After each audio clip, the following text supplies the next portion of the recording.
Flamengo e Corinthians se enfrentam em reconstrução após efeito VP. Flamengo e Corinthians se enfrentam hoje, 21, às 16 horas, pelo Brasileirão e ainda estão em processo de reconstrução após a passagem do técnico Vitor Pereira pelos dois clubes. O contexto do trabalho do português é diferente em cada lado, mas há repercussões técnicas, anímicas e de planejamento ainda visíveis no clássico entre as duas maiores torcidas do país, no Maracanã. Da parte das torcidas, o sentimento de rejeição ao treinador as une atualmente. Após 7 rodadas, tanto Flamengo quanto Corinthians ainda estão longe do que planejaram para o Brasileirão. O rubro-negro é 11º, enquanto o time paulista está em 17º, na zona de rebaixamento. Passei do Corinthians para o Flamengo, um clube com 40 e tal milhões de torcedores para outro clube com 50 e poucos milhões. É muito milhão junto, com algumas guerras também no meio, e sinceramente não foi fácil. Também descansei muito pouco de um projeto para o outro e paguei um bocadinho a conta. Ainda estou a pagar um bocadinho a conta. Vitor Pereira, técnico, em evento durante a semana em Portugal. No Flamengo.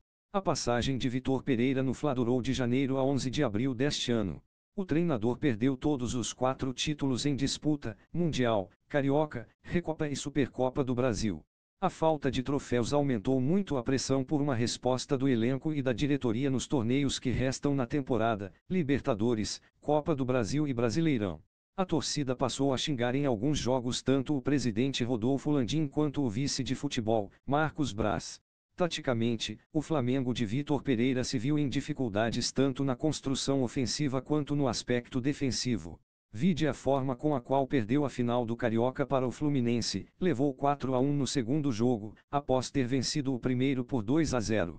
Os resultados sob o comando do português geraram uma perda de confiança em vários jogadores do elenco, algo notado pelo sucessor dele, Jorge Sampaoli. O elenco do Flamengo também mostrou problemas físicos nos primeiros meses do ano. O legado positivo foi o desempenho do lateral esquerdo Ayrton Lucas, que se destacou mesmo diante das dificuldades estruturais do time.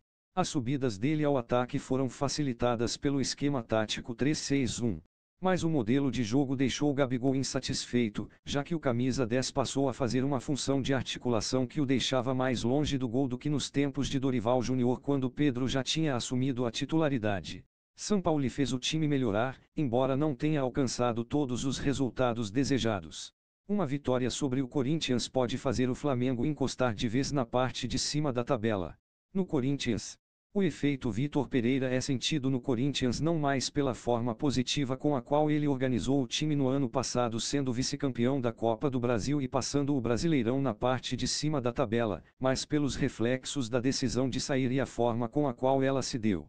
As mudanças foram tantas e em tão pouco tempo que, taticamente, já não se vê mais as digitais de Vitor Pereira no time do Corinthians. O técnico decidiu não renovar contrato, alegando uma questão familiar, mais especificamente com a sogra.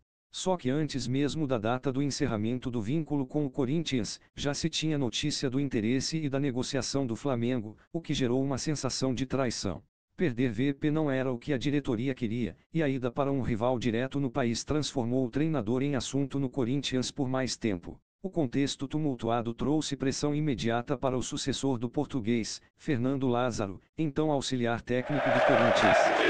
A eliminação no Paulista frente ao Ituano, nas quartas de final, nos pênaltis, selou a demissão. O encadeamento de problemas gerados pela saída de VP e as escolhas subsequentes da